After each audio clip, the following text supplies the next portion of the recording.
Hello everybody, welcome back to the workshop. So in this video, I'm going to show you 2 ways that you can bend heavy bar easily by yourself. So I see guys struggling with this quite a bit.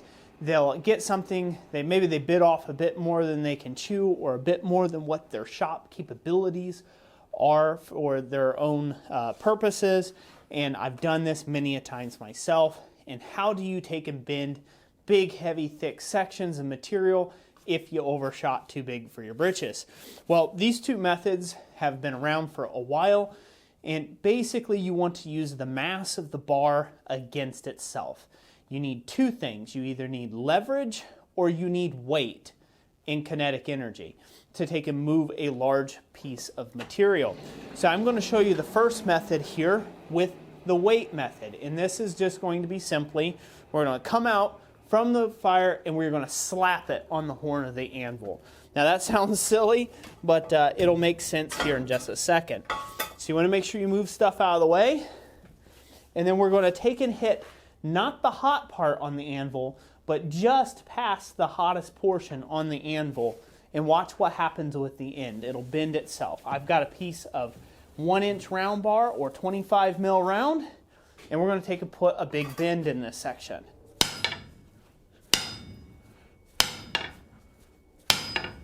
The reason why you don't want to hit on the hot part itself is because the hot part itself, if you were to hit on it, it would leave some terrible marks right in here.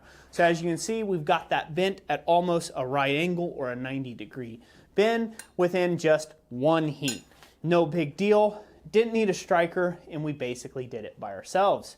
So the next step that you can do to bend heavy bar, this is still getting cold enough, but you can use the anvil itself. Use the weight and use the leverage of the bar itself.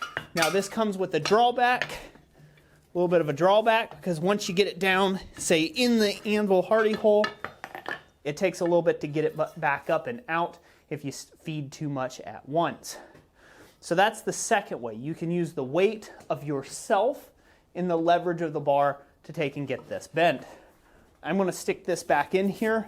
I'm going to try to bend that last little section there up so you can see this as a completed deal. If you're new to this channel, I want to thank you for watching this video, and I would also like to take and encourage you to share this video with your friends if you found it helpful. Also, a great way of becoming a sponsor of this channel is taking and watching these videos and sharing them around. It really does help Jessica and I out, and we greatly appreciate all of our channel sponsors that support us on a daily basis. Watching our content on the daily. We greatly appreciate y'all. So thank you so much to all of our long-term subscribers. So all right. So now what we're going to do is we're going to heat this back up, and I'm going to show you another leverage method. This is a piece of 1-inch round that was bent in a U shape and just welded to a 1-inch square hardy shank. That'll fit in the hardy hole of the anvil just fine, and it's just a simple bending fork. These are really easy to make, not too much creativity that you have to do there, and they come out great. So since I have an anvil that weighs 465 pounds, this is a lot easier. So this is a lot easier for me to use the pry method and be able to come around with this effectively with a pair of bending forks. If you do not have an anvil that weighs, say, 200 pounds or more, this is probably not going to be a great option for you. You might want to invest into something like a heavy-duty swedge block, or a vise, a real heavy-duty vise that's really mounted good and solid to the ground with some bolts and things to take and use a bending fork to much advantage.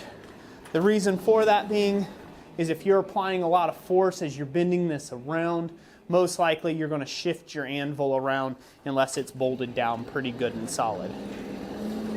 So this won't work for you.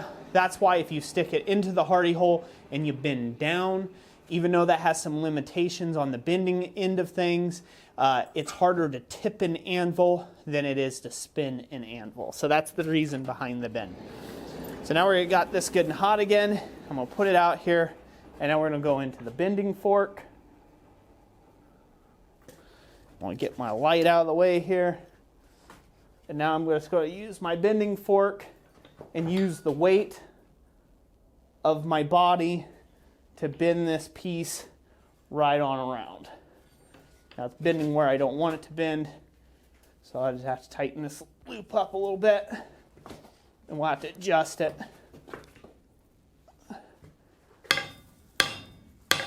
And I guess whack it so that'll straighten out a bit, and there you go. So that's 1 inch round within 2 heats has been bent completely around over 90. So I hope that'll help you in your shop. Maybe it'll help you undertake bigger things, maybe a railing or something. This can make a nice simple grab rail, maybe do a little decorative finial on the end, and you're in good shape. So without further ado, I'm going to get back to smithing. God bless you, and thank you for watching.